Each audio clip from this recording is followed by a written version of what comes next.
네, 안녕하세요. 마인드 성형외과 이영택입니다. 오늘 주제는 이제 여러 코 수술의 재료 중에 하나죠. 자가늑연골 한번 같이 얘기하는 기회로 해보려고 해요. 요새는 무조건 이제 코끝은 연골이라고 생각하면 되고요. 콧대는 옛날에 진짜 많이 썼거든요. 늑연골도 쓰고 매드포도 쓰고 했는데 그냥 실리콘이 제일 안전하고 나중에 문제 생겼을 때도 제일 안전하게 컨트롤할 수 있기 때문에 실리콘은 압도적으로 많이 쓰는 추세라고 보시면 될 것 같아요.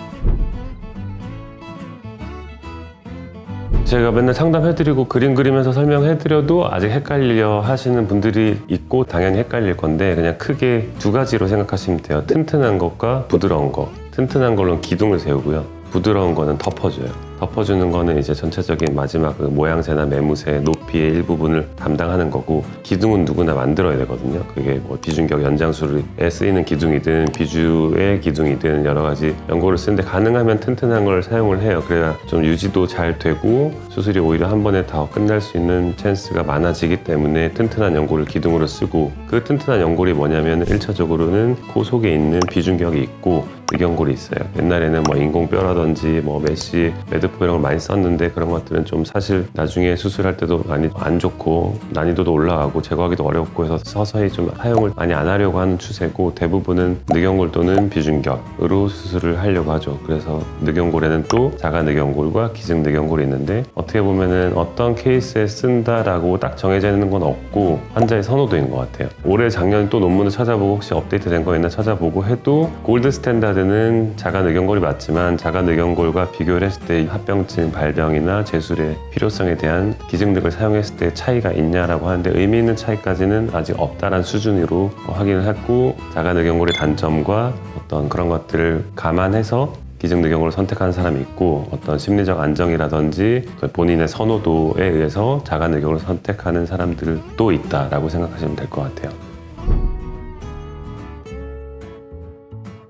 일단 자기 거니까 아무리 기증늑연골이 되게 낮은 무시할 만한 거부 반응, 염증, 그런 뭐 흡수 이런 것들의 문제는 거의 미미하다고 다 밝혀졌는데 그럼에도 불구하고 그게 훨씬 더 낮아지거나 제로에 가까운 거죠. 근데 이제 그 자가늑연골은 그런 장점이 있고 양을 풍부하게 쓸 수 있다고 하는데 사실 기증늑연골도 풍부하게 쓸 수는 있거든요. 그러니까 양의 차이의 문제는 사실 주요한 이슈는 아닌 것 같고 자기 거라는 장점, 그런 생체 적합성에 대한 염증에 대한 뭐 그런 것들이 미세한 차이가 있다고 해요. 근데 이제 대신 자가늑연골을 채취하면 이제 가슴 부위에서 절개를 해야 되고 그걸로 인한 흉터, 뭐 통증, 기흉 발생의 확률 이런 것들에 대한 합병증이 또 따라오고 어떤 사람들은 수술 시간이 길어지거나 과정이 복잡해지는 거에 대해서 원치 않는 분들은 기증늑연골을 쓰시는 거고 그런 게 다 괜찮고 자기의 생체 조직을 선호하시는 분들은 자가늑연골을 선택합니다.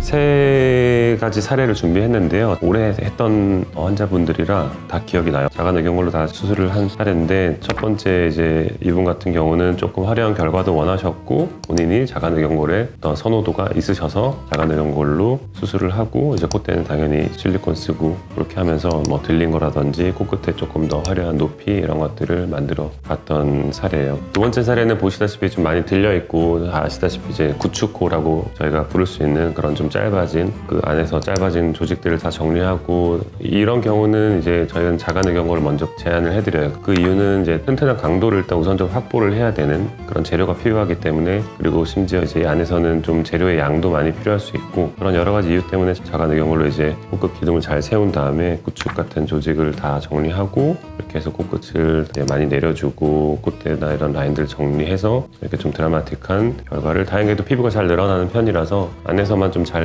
공사를 하면 결과는 충분히 받을 수 있다. 이런 코들이 되게 많은데 그 생각보다 겁나서 수술 자체에 대한 트라우마가 있으셔갖고 병원을 못 오시는 분들이 있어요. 이제 수술 받아서 더 예쁘게 좀 많이 바뀔 수 있으니까 그런 구축코들은 이렇게 자가늑연골을 수술해서 예쁘게 만들면 더 좋을 것 같아요. 자가늑을 쓰면 뭐 코가 화려해지고 기증늑연골을 쓰면 안 화려해지고 비중격을 쓰면 무조건 자연스럽고 이건 아니고요. 본인 재료 상황이나 이런 거에 따라서 그리고 원하는 디자인에 따라서 결과를 이제 조절을 하는 거지 어떤 재료를 쓰면 어떤 결과가 나온다 이건 아니에요. 재료는 결과에 영향을 주지 않습니다. 근데 꼭 써야 할 재료는 써야만 하기 때문에 어떤 늑연골을 선택하는 과정에서 현재 상황을 고려할 거고 뭐 귀형골을 쓴다든지 실리콘 몇 미리 쓴다든지 이런 것들이 결정되는 거지 자연스러운 결과를 낼 때도 늑연골을 많이 쓰고요. 화려한 결과를 오히려 그냥 비중격만으로도 만들어내는 경우도 많고 그런 것들을 참고하시면 되는데 이런 분 같은 경우는 이제 좀 자연스럽게 원하시는데 재료 자체를 자가 늑연골을 선호하셨기 때문에 개인의 선호도로 재료를 선택하고 2주라서 붓기는 좀 있지만 이제 제가 나중에 봤을 때는 자리를 잘 잡고 만족했던 그런 사례였어요.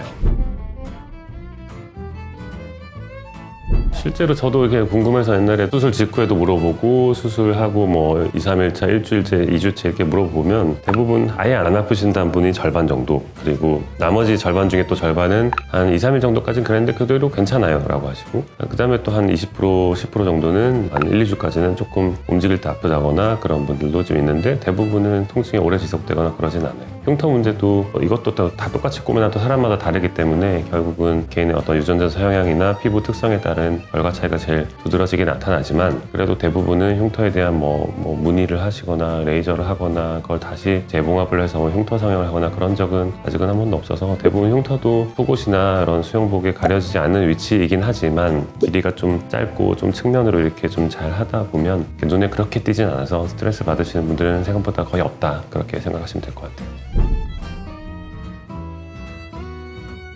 재수술이 아무래도 당연히 압도적으로 많이 사용하고 첫 수술에도 덜어 이제 비중격 크기가 안 돼서 어쩔 수 없이 늑연골을 사용해야 되는 분들 중에는 뭐 한 5%, 10% 이 정도는 자가 늑연골을 원하셔서 자가 늑연골로도 코의 첫 수술을 진행하는 경우도 있습니다. 사용 지식 캐치, 마인드 캐치. 오늘은 자가 늑연골을 이용한 코 재수술 또는 코 수술에 대해서 같이 말씀드렸고요. 좋은 정보로 유익한 시간이셨기를 바라겠습니다. 감사합니다.